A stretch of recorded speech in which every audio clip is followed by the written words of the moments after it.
ప్రభునందు ప్రేమటువంటి దేవుని కుటుంబం, దేవుని బిడలారా, మొదటిగా దేవాది దేవునికి స్తుతులు స్తోత్రాలు చెల్లిస్తూ ఉంటున్నాను. రెండవదిగా నాకు ఈ అవకాశాన్ని కల్పించిన మన ప్రియతమ the right reverend doctor P Isaac Varaprasad తండ్రి గారికి మరియు శ్రీమతి సిడి భారతి తల్లిగారికి యేసుక్రీస్తు నామములో వందనములు తెలియజేస్తున్నాను. అదేలాగున youth departments the reverend Benhur Babu గారికి, సెక్రటరీ నాన్సీ గారికి కూడా యేసుక్రీస్తు నామములో వందనములు తెలియజేస్తూ ఉంటున్నాను. దేవుని బిడ్డలారా, ఈ దినం మన యొక్క దైవ సందేశాన్ని మనం గమనించినట్లయితే లూకా సువార్త 9వ అధ్యాయం 28వ వచనాన్ని మనము చదువుకుందాము. ఈ మాటలు చెప్పినది మొదలుకొని రమారమి 8 దినములైన తర్వాత ఆయన పేతురును, యోహానును, యాకోబును వెంటబెట్టుకొని ప్రార్థన చేయుటకు ఒక కొండను ఎక్కెను. చిన్న ప్రార్థన చేసుకుందాం. కృపగలిగిన దేవా, జీవము కలిగిన మా తండ్రి, జీవాధిపతి, మీ పాదాలకు స్తుతులు స్తోత్రాలు వందనములు చెల్లిస్తున్నాము దేవా. మా దేవుడు, మా ప్రభుడు, మా రక్షకుడుగా మీరున్నందుకు మీకు స్తుతులు స్తోత్రాలు చెల్లిస్తున్నాము తండ్రి.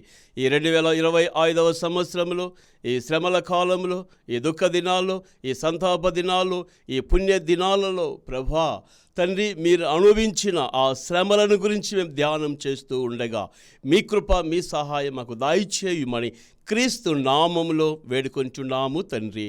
ఆమేన్. దేవుని బిడ్డలారా, ఈ దినం క్రీస్తు రూపాంతరము గురించి మనము ధ్యానము చేయబోతూ ఉన్నాం. లేదా రూపాంతర కొండపైన యేసుక్రీస్తు ప్రభుల వారు చేసిన ఆ ప్రార్థనను మనము ధ్యానము చేస్తూ ఉంటున్నాం.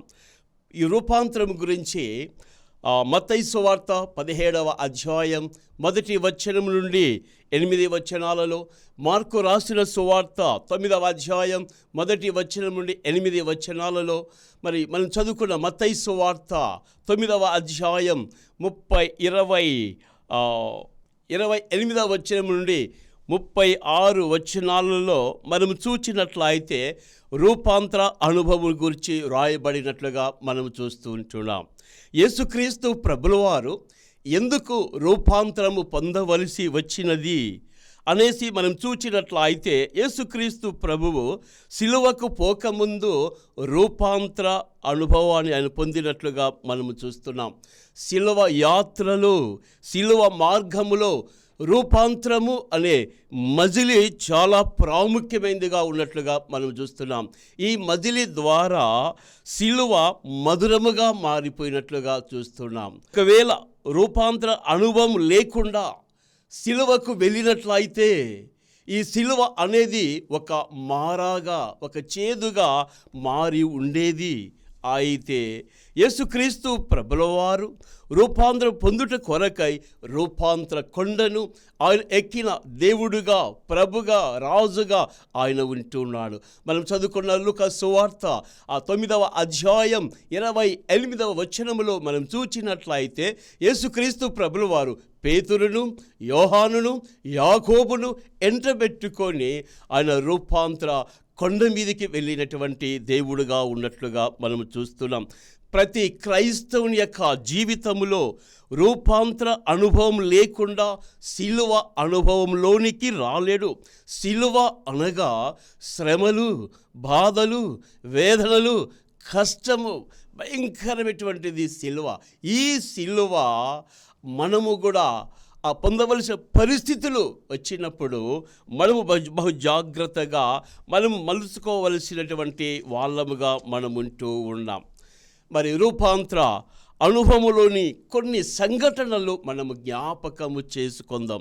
మొట్టమొదటిగా లూకా సువార్త 9వ అధ్యాయం 28వ వచనములో మనము చూచినట్లయితే అక్కడ రాయబడినటువంటి మాట, ఆయన పేతురును, యోహానును, యాకోబును వెంటబెట్టుకొని ప్రార్థన చేయుటకు ఒక కొండను ఎక్కెను అనే మాటను మనము చూస్తూ ఉంటున్నాం. రూపాంతర కొండ మీద యేసుక్రీస్తు ప్రభుల వారు చేసిన ప్రార్థన ఎంతో మహోత్తరమైనదిగా ఉన్నట్లుగా మనము చూస్తూ ఉంటున్నాం. రూపాంతర కొండ మీద మొదటిగా ఆయన ప్రార్థన చేసినటువంటి దేవుడుగా ఉంటున్నాడు. రాబోయే సిలువను జయించాలి అంటే ప్రార్థన అవసరముగా ఉన్నట్లుగా మనం చూస్తున్నాం. ఈ రూపాంతర కొండపైన చేసిన ప్రార్థన సామాన్యమైనటువంటి ప్రార్థన కాదు. It is not an ordinary prayer, it is an extraordinary prayer. ఇది అసమానమైనటువంటి ప్రార్థన ఆయన చేసినటువంటి దేవుడుగా ఉన్నాడు. మామూలుగా ప్రార్థన అంటే నోటికి వచ్చిన మాటలు మనం పలుకుతూ ఉంటాం, చిలక పలుకులు కాదు. మాట్లాడటానికి మనము నోరు తెరవాలి. మరి ప్రార్థన చేయటానికి ఏం తెరవాలి? మన హృదయాన్ని తెరవాలి. హృదయాంతరంగములో నుండి వచ్చినదే ఆ రూపాంతర కొండ మీద యేసుక్రీస్తు ప్రభుల వారు ఆ ప్రార్థన చేసినటువంటి దేవుడుగా ఉన్నాడు. ప్రార్థన అనేది దేవుడు తన బిడ్డలకు ఇచ్చిన ఒక గొప్ప ఆధిక్యత, ఒక గొప్ప హక్కు, వరము. It is a great privilege that God has given to his people. దేవుడు తన బిడ్డలకు ఇచ్చిన ఒక గొప్ప ఆధిక్యత, వరము ప్రార్థన అనేసి మనం చూస్తూ ఉన్నాం. యేసుక్రీస్తు ప్రభుల వారు సిలువకు వెళ్ళక మునుపు ఆయన ప్రార్థన చేయుటకు రూపాంతర కొండను ఎక్కినటువంటి దేవుడుగా ఉన్నాడు. ఆ రూపాంతర కొండ మీద ఆయన చేసిన ప్రార్థన సమానమైనటువంటి ప్రార్థన కాదు, అసమానమైనటువంటి ప్రార్థన ఆయన చేసినటువంటి దేవుడుగా ఉన్నాడు. ఆయన ప్రార్థన చేస్తూ ఉండగా ఏమి జరిగినది అనేసి మనము గమనించి చూచినట్లయితే 29వ వచనాన్ని మనము చదువుకుందాం. ఆయన ప్రార్థించుచూ ఉండగా ఆయన ముఖరూపము మారెను. దేవుని బిడ్డలారా, యేసుక్రీస్తు ప్రభుల వారు ఆ రూపాంతర కొండ మీద ఆయన అసమానమైనటువంటి ప్రార్థన చేసిన దేవుడుగా ఉన్నాడు. ఆయన ప్రార్థన చేస్తూ ఉండగా ఆయన ముఖరూపము మారెను అనేటటువంటి మాటను మనము చూస్తూ ఉంటున్నాం. యేసు ప్రభుల వారు ఆ రూపాంతర కొండ మీద ఆయన ప్రార్థన చేశాడు, మొదటి విషయం. రెండవదిగా ఆయన ప్రార్థన చేస్తూ ఉండగా ఆయన ముఖరూపము మారెను అనేసి ఇక్కడ మనం చూస్తున్నాం. నీవు చేసేది ప్రార్థన అయితే నీ ముఖములో కూడా మార్పు వస్తుంది, ఖచ్చితంగా మార్పు వస్తుంది. ఒకవేళ నీవు ప్రార్థన చేస్తూ ఉన్నా నీ ముఖములో మార్పు రాలేకపోతే నువ్వు చేసేది ప్రార్థన కాదు. ఎన్ని ఏళ్ళ నుండి, ఎన్ని సంవత్సరాల నుండి మార్పు లేని ప్రార్థన నువ్వు చేస్తూ ఉన్నావేమో ప్రియా దేవుని బిడ, నిన్ను నీవు పరీక్షించుకోవాలి అన్నదే దేవుని యొక్క ముఖ్య ఉద్దేశమై ఉన్నది అనేసి నేను మీకు తెలియజేస్తున్నాను. ఈ ప్రార్థన కాదు రూపాంతర కొండ మీద జరిగింది. రూపాంతర కొండ మీద చేసిన ప్రార్థన మార్పును తెచ్చినట్లుగా మనము చూస్తున్నాం. మరి ముఖము మారాలి, అందుకే రూపాంతర అనుభవ ప్రార్థన ఆయన ముఖరూపమును మార్చినట్లుగా మనము చూస్తూ ఉన్నాం. కాబట్టి ఈ రూపాంతర కొండ మీద ఆయన ప్రార్థన చేస్తూ ఉండగా రెండవదిగా ఆయన ముఖరూపము మారెను అని వ్రాయబడి ఉంది. ఈ మాట దేనికి సాదృశ్యము అంటే మన అంతరంగ జీవితానికి సాదృశ్యముగా ఉంది. రూపాంతర కొండ మీద చేసిన ఆ ప్రార్థనలో ఆ మార్పు వచ్చినట్లుగా మనము చూస్తూ ఉంటున్నాం. ఈ శ్రమల దినాలలో, ఈ దుఃఖ దినాలలో, ఈ సంతాప దినాలలో, ఈ పుణ్య దినాలలో నీవు ప్రార్థన చేస్తూ ఉండగా నీలో మార్పు అనేది కనిపించాలి, మారు మనసు అనేది కనిపించాలి. మారిన జీవితం నీలో కనిపించినట్లయితే అనేక ఆశీర్వాదాలు, అనేక దీవెనలు మనం పొందుకుంటాం.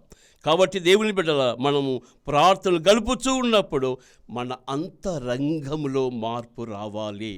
మరి ఆ నిర్గమకాండంలోనికి మనం వద్దాం. నిర్గమకాండం 34వ అధ్యాయములోనికి మనం వచ్చి చూచినట్లయితే అక్కడ చక్కటి మాటలు మనకు కనబడుతూ ఉన్నాయి. నిర్గమకాండం 34వ అధ్యాయం 34వ అధ్యాయములో 30వ వచనాన్ని మనం చదువుకుందాం. ఇక్కడ మనం చూచినట్లయితే అహరోనును ఇశ్రాయేలందరూ మోషేను చూచినప్పుడు అతని ముఖ చర్మం ప్రకాశించెను గనుక వారు అతన్ని సమీపింప వెరచిరి. దేవుని బిడ్డలారా, ఇక్కడ మనం చూచినట్లయితే ఆ మోషే యొక్క ముఖ చర్మము ప్రకాశించినట్లుగా చూస్తున్నాం. ఎందుకు మోషే ముఖ చర్మం ప్రకాశించింది? ఎందుకు ఆ ఇశ్రాయేలు ప్రజలు మోషేను చూడలేకపోయినటువంటి వారుగా ఉన్నారు అనేసి మనం చూచినట్లయితే 28వ వచనంలో మనకు జవాబు కనపడుతూ ఉంది. 28వ వచనంలో అతడు 40 రేయింపగలు యెహోవాతో కూడా అక్కడ ఉండెను. అతడు భోజనము చేయలేదు, నీళ్లు త్రాగలేదు. అంతలో ఆయన ఆ నిబంధన వాక్యములను అనగా 10 ఆజ్ఞలు ఆ పలక మీద వ్రాసెను. దేవుని బిడలారా, మోషే ముఖ చర్మం ప్రకాశించినట్టుగా చూస్తున్నాం. ఆ ఇశ్రాయేలు ప్రజలు ఆయన ముఖము ఆ ప్రకాశతను, ఆ వెలుగును చూడలేకపోయారు. కారణం ఏమిటి అని మనం చూచినట్లయితే, మొదటిగా మోషే ఆ 40 దినములు దేవునితో కూడా ఉండినటువంటి వాడుగా ఉంటున్నాడు. రెండవదిగా ఆయన 40 పగుళ్ళు 40 రాత్రులు ఆయన ఉపవాసం ఉన్నటువంటి వాడుగా ఉన్నట్టుగా మనం చూస్తున్నాం. ఈ శ్రమల దినాలు, ఈ దుఃఖ దినాలు, ఈ సంతాప దినములలో మన ముఖ రూపము కూడా ప్రకాశించాలి అంటే ఈ 40 డేస్ దేవునితో మనం సంబంధం కలిగి ఉండాలా. అలా కలిగి ఉంటూ ఉపవాసం ఉంటూ మనం ప్రార్థన చేసినట్లయితే మన ముఖము కూడా ప్రకాశిస్తుంది అనేసి నేను మీకు తెలియజేస్తూ ఉన్నాను. మరి ఇక్కడ మనం చూచినట్లయితే రోమాపత్రిక 12వ అధ్యాయములోనికి మనం వచ్చి చూచినట్లయితే ఇక్కడ మొదటి 2 వచనాల్లో రాయబడినటువంటి మాట, కాబట్టి సహోదరులారా, పరిశుద్ధమును దేవునికి అనుకూలముడైన సజీవ యాగముగా మీ శరీరములను ఆయనకు సమర్పించుకొనుడని దేవుని వాత్సల్యమును బట్టి మిమ్మును బతిమాలు కొనుచున్నాను. ఇట్టి సేవ మీకు యుక్తమైనది. మీరు ఈ లోక మర్యాదను అనుసరింపక ఉత్తమమును అనుకూలమును సంపూర్ణమై ఉన్న దేవుని చిత్తమేదో పరీక్షించి తెలుసుకొనున్నట్లు మీ మనస్సు మారి నూతన మగుట వలన రూపాంతరము పొందుడి. దేవుని బిడలారా, ఇక్కడ మనం చూచినట్లయితే పరిశుద్ధమును దేవునికి అనుకూలమైన సజీవ యాగముగా మన శరీరములను దేవునికి మనము సమర్పించుకోవాలి. అందుకే దేవుని వాత్సల్యమును బట్టి మిమ్మల్ని బతిమాలు కొనుచున్నాను, ఇట్టి సేవ మీకు యుక్తమైనది అని చెబుతూ ఇక్కడ 2వ వచనంలో మీరు ఈ లోక మర్యాదను అనుసరింపక ఉత్తమమును అనుకూలమును సంపూర్ణమునై ఉన్న దేవుని చిత్తం ఏదో ఎరిగి పరీక్షించుకొని అలాగ జీవించినట్లు అయితే మన జీవితంలో ఎన్నో ఆశీర్వాదాలు మనం పొందుకుంటాం. ఈ లోక మర్యాదలను అనుసరిస్తున్నాము, కానీ ఈ లోకములో దేవుని చిత్తమేదో, ఆయన ఇష్టమేదో, ఆయన ప్రణాళిక ఏమిటో మనము తెలుసుకొని మనం ముందుకు వెళ్ళినట్లయితే, సాధు సుందర్ సింగ్ ఒక గ్రామంలో వెళుతూ ఒక ఇంటికి వెళ్ళి తలుపు కొట్టినాడు. అప్పుడు ఒక చిన్న పాప పరిగెత్తుకుంటూ వచ్చి డోర్ తెరిచి సాధు సుందర్ సింగ్ చూస్తూ ఇమ్మీడియట్గా ఆ బిడ్డ ఇంట్లోకి పరిగెత్తిపోయింది. Mummy Jesus came. యేసు ప్రభును చూడకపోయినప్పటికీ సాధు సుందర్ సింగ్ రూపంలో ఈ బిడ్డ యేసుక్రీస్తు ప్రభును చూచినట్లుగా మనము చూస్తున్నాం. దేవుని బిడ్డలారా, ఈ శ్రమల దినాలలో, ఈ దుఃఖ దినాలలో, ఈ సంతాప దినాలలో మనలో అసూయ, కోపం, ద్వేషం, పగ, ఈర్ష్య ఇవన్నీ మారి క్రీస్తు మనసును మనము అలవర్చుకోవాలి. అప్పుడే నువ్వు ప్రార్థన చేస్తే దేవుడు నీ ప్రార్థన వింటాడు. అప్పుడే నువ్వు ప్రార్థన చేస్తూ ఉండగా నీ ముఖ రూపము ప్రకాశిస్తుంది. మరి 3వదిగా మనం గమనించి చూచినట్లయితే 29వ వచనములో మనకు 2వ భాగములో రాయబడిన మాట, ఆయన వస్త్రములు తెల్లనివై దగదగ మెరిసెను. మూడవదిగా ఆయన వస్త్రములు తెల్లనివై దగదగ మెరిచెను. రూపాంతర కొండ మీద యేసుక్రీస్తు ప్రభుల వారు ఆయన ప్రార్థన చేస్తున్నటువంటి దేవుడుగా ఉన్నాడు. మొదటిగా ఆయన ప్రార్థన చేస్తున్నాడు. రెండవదిగా ఆయన ప్రార్థన చేస్తుండగా ఆయన ముఖరూపం మారింది. మూడవదిగా ఆయన ప్రార్థన చేస్తూ ఉండగా ఆయన వస్త్రములు తెల్లనివై దగదగా మెరిసెను అనే మాట ఇక్కడ మనం చూస్తున్నటువంటి వాళ్ళముగా ఉంటున్నాం. మనము ప్రార్థన చేస్తూ ఉన్నప్పుడు మన జీవితం ప్రకాశించాలి. మనలోని దుష్క్రియలు రాలిపోవాలి. సత్క్రియలు మనము అలవర్చుకొనవలసినటువంటి వాళ్ళముగా మనం ఉంటున్నాం. ఈ శ్రమల దినాలలో, ఈ దుఃఖ దినాలలో, ఈ సంతాప దినాలలో ఈ రూపాంతర అంశాన్ని మనం ధ్యానిస్తూ ఉన్నప్పుడు మనలో ఉన్న పాత ఆకులు అనగా దేవునికి ఇష్టం లేనివి అవన్నీ ఎప్పుడైతే మనము తీసివేసుకుంటామో అప్పుడు మన యొక్క వస్త్రములు కూడా తెల్లనివై దగదగా మెరుస్తాయి. మరి నాలుగవదిగా మనం గమనించినట్లయితే ఈ రూపాంతర కొండ మీద నాలుగవ అనుభవాన్ని మనము చూచినట్లయితే ఇక్కడ ప్రాముఖ్యమైన సంఘటన మనకు కనపడుతూ ఉంది. 30-31 వచనాలు మనము చూద్దాం. మరియు ఇద్దరు మనుషులు ఆయనతో మాట్లాడుతూ ఉండిరి. వారు మోషే, ఏలియా అనువారు. వారు మహిమతో అగ్గుపడి ఆయన యెరూషలేములో నెరవేర్చబో నిర్గమం గురించి మాట్లాడుతూ ఉండిరి. పేతురును అతనితో కూడా ఉన్న వారును నిద్రమత్తులై ఉండిరి. వారు మేలుకొనినప్పుడు ఆయన మహిమను ఆయనతో కూడా నిలిచిన ఆ ఇద్దరు పురుషులను చూచిరి. దేవుని బిడ్డలారా, ఇక్కడ మనం గమనించినట్లయితే ఈ రూపాంతర కొండ మీద యేసుక్రీస్తు ప్రభుల వారు మొదటిగా ఆయన ప్రార్థన చేస్తున్నాడు. ఆ ప్రార్థన అసమానమైన ప్రార్థన. ఆయన ప్రార్థన చేస్తుండగా ఆయన ముఖరూపము మారిపోయింది. మూడవదిగా ఆయన ప్రార్థన చేస్తూ ఉండగా ఆయన వస్త్రం తెల్లనివై దగదగదగ మెరిచినట్లుగా చూస్తున్నాం. నాలుగవదిగా ఆ రూపాంతర కొండ మీద యేసుక్రీస్తు ప్రభుల వారు ప్రార్థన చేస్తూ ఉండగా మోషే, ఏలియా వాళ్ళు దిగి వచ్చినట్లుగా మనం చూస్తున్నాం. మోషే చనిపోయాడు, ఏలియా ఆరోహణమైనటువంటి వాళ్ళు కొన్ని వందల సంవత్సరాల క్రితం. అయితే ఆ రూపాంతర కొండ మీద యేసుక్రీస్తు ప్రభుల వారు ప్రార్థన చేస్తూ ఉండగా వారు దిగి వచ్చినటువంటి వారుగా ఉన్నట్లుగా మనము చూస్తున్నటువంటి వాళ్ళముగా ఉంటున్నాం. వారు వచ్చి యేసుక్రీస్తు ప్రభుల వారితో వారు మాట్లాడుతూ ఉన్నారు. అంశం ఏమిటి? దేని గురించి వారు మాట్లాడుతున్నారు? బోనస్ కొరక, ఇంక్రిమెంట్ కొరక, ప్రమోషన్ కొరక, దేని కొరకు వారు మాట్లాడుతూ ఉన్నారు అనేసి మనం గమనించినట్లయితే నిర్గమమును గురించి మాట్లాడుతూ ఉన్నారు. నిర్గమకాండం మొదటి 5 అధ్యాయాల్లో నిర్గమం గురించి రాయబడి ఉంది.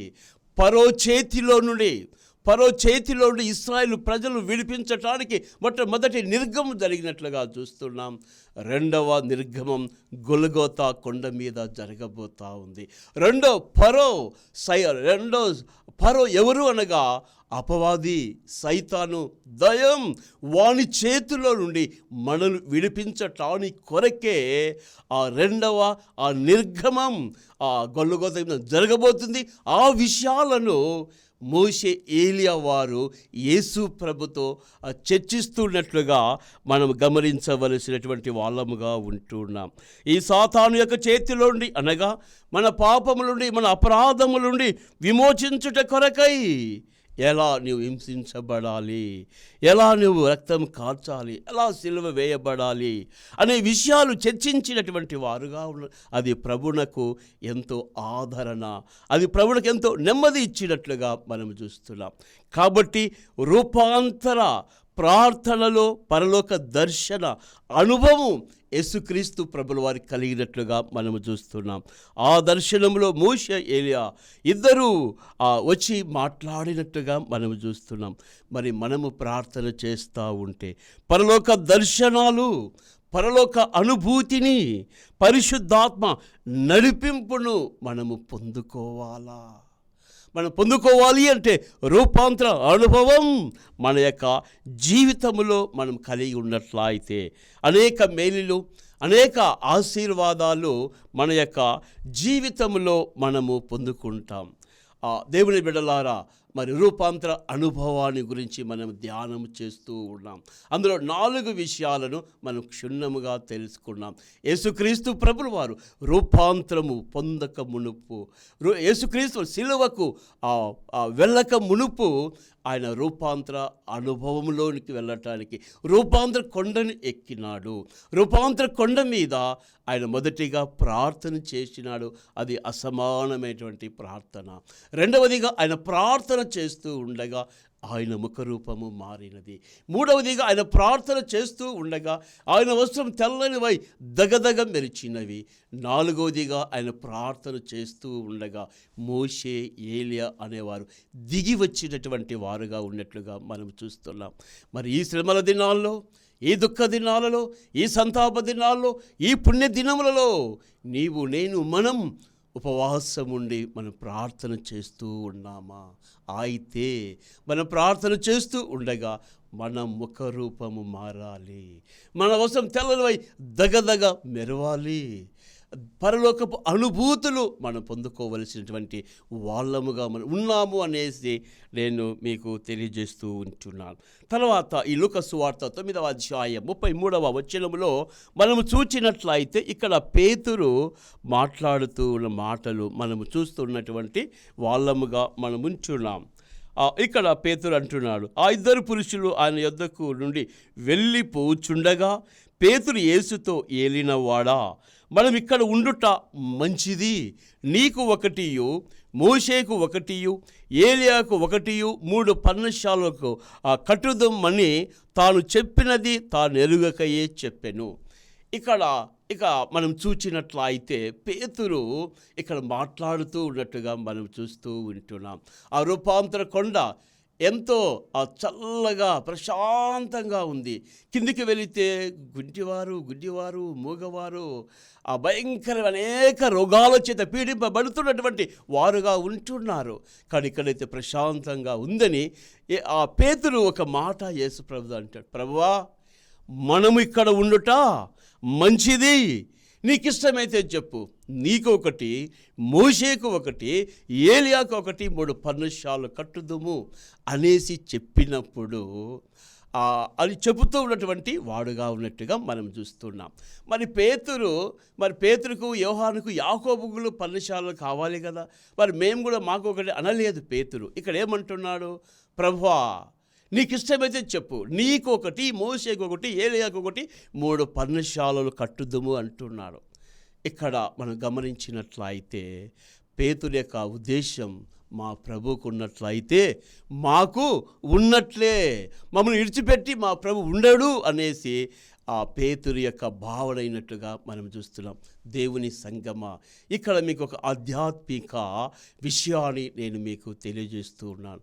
మా పాస్టర్ గారు, మా గురువు గారు బాగుంటే మేము బాగుంటాము అనే ఆలోచన ఏ వ్యక్తికైతే, ఏ కుటుంబంకైతే, ఏ సంఘమైతే కలిగి ఉంటుందో వారు దేవుని యొక్క ఆశీర్వాదాలు, దేవుని యొక్క దీవెనలు మనం పొందుకుంటాము అనేసి నేను మీకు తెలియజేస్తూ ఉన్నాను.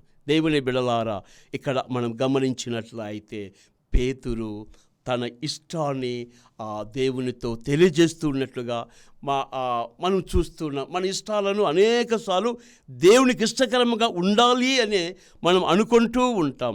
మనమే అనేకసార్లు దేవునికి సలహాలు ఇచ్చేటటువంటి వాళ్ళముగా మనం ఉంటాం.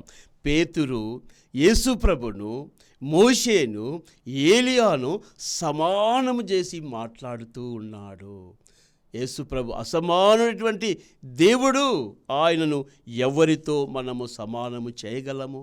అందుకే యెషయా గ్రంథం 40వ అధ్యాయం 48వ వచనములో మనం చూచినట్లయితే, యెషయా గ్రంథం 40వ అధ్యాయం 18వ వచనములో మనం చూస్తే అక్కడ రాయబడినటువంటి మాట, కావున మీరు ఎవరితో దేవుని పోల్చుదురు? ఏ రూపమును ఆయనకు సాటి చేయగలరు? దేవుని బిడ్డ, ఎవరితో దేవుని పోల్చగలం? ఏ రూపం ఆయనకు సాటి? ఆయనే సాటి. స్వయం సంభూతుడు, తనను దేవుడిగా సృష్టించుకున్నటువంటి దేవుడిగా ఉంటూ ఉన్నాడు. ఇలాగా పేతురు యేసు ప్రభుతో వారితో మాట్లాడుతూ ఉండగా పరిశుద్ధాత్మ దేవుడు ఎంటర్ అవుతున్నాడు. 35వ వచనంలో పేతురు ఇంకను మాట్లాడుతూ ఉండగా ఒక మేఘము వారిని కమ్మినట్లుగా ఉంటూ ఉన్నది. ఆ మేఘములో నుండి ఒక శబ్దము వచ్చింది, ఇదిగో ఈయన నా ప్రియ కుమారుడు, ఈయనందు నేను ఆనందించుచున్నాను, ఈయన మాట వినుడి. ఒక సత్యాన్ని మనం గమనించినట్లయితే కుమారుడు యేసుక్రీస్తు తండ్రి యొక్క చిత్తాన్ని నెరవేర్చినటువంటి వాడుగా ఉన్నట్లుగా మనము చూస్తున్నటువంటి వాళ్ళముగా మనం ఉంటున్నాం. మనము కూడా దేవుని ఆనందపరిచే జీవితము కలిగి ఉండాలని మన పరలోక తండ్రి యొక్క ఇష్టమైనట్లుగా మనము చూస్తున్నాం. ఇక రాయబడిన మాట ఈయన మాట వినండి. మన జీవితంలో ఆయన మాట, దేవుని మాట వినడము అలవాటు చేసుకున్నట్లయితే అనేక ఆశీర్వాదాలు మనం పొందుకుంటాం. ఆయన మాట వినుట వలన మనకు వచ్చే ఒక లాభాన్ని మీకు చూపిస్తున్నాను. యెషయా గ్రంథం 1వ అధ్యాయం 49వ వచనములో మనం చూచినట్లయితే, మీరు సమ్మతించి నా మాటలు వినిన యెడల మీరు భూమి యొక్క మంచి పదార్థములను అనుభవించెదరు. సమ్మతించి అనగా ఇష్టపడి దేవుని యొక్క మాటలు మనము విన్నట్లయితే మనము దేశము యొక్క మంచి పదార్థములు అనగా మంచి ఆ పొజిషన్ను మనము పొందుకుంటాము, మనము మన పిల్లలు. కాబట్టి దేవుని యొక్క మాటలు మనము వినాలా. చూడండి లూకా సువార్త 8వ అధ్యాయంలో 15వ వచనంలో ఒక మాట ఉంది. మంచి నేల నుండి విత్తనం పోలిన వారు ఎవరనగా యోగ్యమైన మంచి మనస్సుతో వాక్యము విని దాన్ని అవలంబించి ఓపికతో ఫలించువారు. మంచి మనస్సుతో మనము వాక్యం విన్నట్లయితే మనము ఫలిస్తాము, మనము దీవించబడతాము, మనము ఆశీర్వదించబడతాము అని దేవుడు తన వాక్యం ద్వారా మనతో మాట్లాడుతూ ఉన్నాడు. మరి రూపాంతర కొండ అనుభవంలో చివరిగా దేవుని యొక్క అభయాన్ని మనం చూస్తున్నాం. మత్తయి సువార్త 17వ అధ్యాయం 7వ వచనంలో రాయబడినటువంటి మాట, యేసు వారి యొద్దకు వచ్చి వారిని ముట్టి లెండి, భయపడకుడి అని చెబుతూ ఉన్నాడు. మన జీవితాలలో అనేకసార్లు భయపడే పరిస్థితులు, సిలువ అనుభవాలు మనకు ఎదురైనప్పుడు, అనగా పిల్లల యొక్క చదువులు, పిల్లల యొక్క ఉద్యోగాలు, పిల్లల యొక్క వివాహాలు, పిల్లలు అప్పులు, అనారోగ్యాలు, ఉద్యోగం, ముసలితనం, వీటన్నిటిలో మనము విజయము పొందాలి అంటే దేవుని మాటలు మనం వినే వాళ్ళముగా మనం ఉండాలి. టోటల్గా మనం చెప్పాలి అంటే ఈ రూపాంతర అనుభవం సిలువను విజయవంతముగా ఎదుర్కోవటానికి సిద్ధపరిచినది.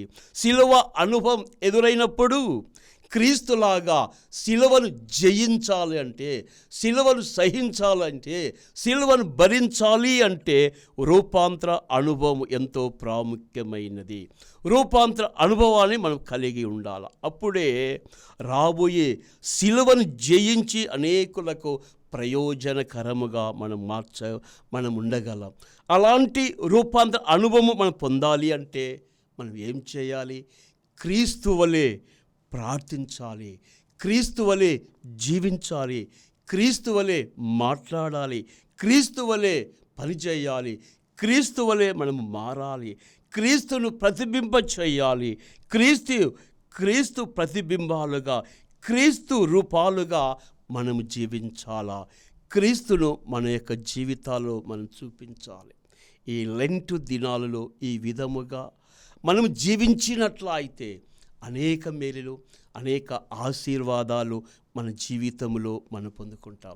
కాబట్టి ప్రియా దేవుని కుటుంబమా, దేవుని బిడలారా, ఈ 2025వ సంవత్సరంలో, ఈ శ్రమల కాలంలో, ఈ దుఃఖ దినాలు, ఈ సంతాప దినాలు, ఈ పుణ్య దినాలలో రూపాంతర అనుభవము అనేది ఎంతో ప్రాముఖ్యమైంది. కాబట్టి యేసుక్రీస్తు ప్రభుల వారు సిలువకు వెళ్ళకముందు ఆ సిలువను జయించాలి అంటే నేను రూపాంతర కొండని ఎక్కాలి అనేసి పేతురును, యోహాను, యాకోబు వెంట పెట్టుకొని రూపాంతర కొండ మీదకి వెళ్ళి మొదటిగా అక్కడ ఆయన ప్రార్థన చేసినాడు. అసమానమైనటువంటి ప్రార్థన. ఆయన ప్రార్థన చేస్తూ ఉండగా ఆయన ముఖరూపము మారింది. ఆయన ప్రార్థన చేస్తుండగా ఆయన వస్త్రం తెల్లని దగదగ మెరిచినాయి. ఆయన ప్రార్థన చేస్తూ ఉండగా మోషే, ఏలియాను వారు దిగి వచ్చినట్లుగా మనం చూస్తున్నాం. మరి ఈ శ్రమలో, ఈ దుఃఖ దినాలు, ఈ సంతాప దినాలు, ఈ పుణ్య దినాలలో నీవు, నేను, మనల్ని మనం పరీక్ష చేసుకొని దేవునికి ఇష్టకరముగా మనం జీవించటానికి పరిశుద్ధాత్మ దేవుడు తన కృపను మనకు అనుగ్రహించునుగాక. ఆమేన్. ప్రార్థన చేసుకుందాం. కృప కలిగిన దేవా, జీవము కలిగిన మా తండ్రి, జీవాధిపతి, మీ పరిశుద్ధమైన, శ్రేష్టమైన, అమూల్యమైన పాదాలకు మా హృదయపూర్వకముగా మా తలలు వంచి మా నిండు కృతజ్ఞత, స్తుతులు, స్తోత్రాలు చెల్లిస్తున్నాం. దేవా, ఈ శ్రమల దినాలు, ఈ దుఃఖ దినాలు, ఈ సంతాప దినాలు, ఈ పుణ్య దినాలలో ప్రభా ఎంతమంది బిడ్డలైతే 40 days ఉపవాసం ఉండి ప్రార్థన చేస్తూ ఉన్నారు. దేవా, వారు చేస్తున్న ఈ ప్రార్థన, వారు చేస్తున్న ఈ యజ్ఞం, ఈ యాగాన్ని దేవా ఆగిపోకుండా సాగిపోవటానికి మీ కృప, మీ సహాయము దయచేయమని మీ మెండైన మొపైన ఆశీర్వాదములతో దేవా మీరే మమ్మల్ని దీవించి ఆశీర్వదించి కాచి కాపాడుమని క్రీస్తు నామంలో వేడుకొంచున్నాము తండ్రి. ఆమేన్.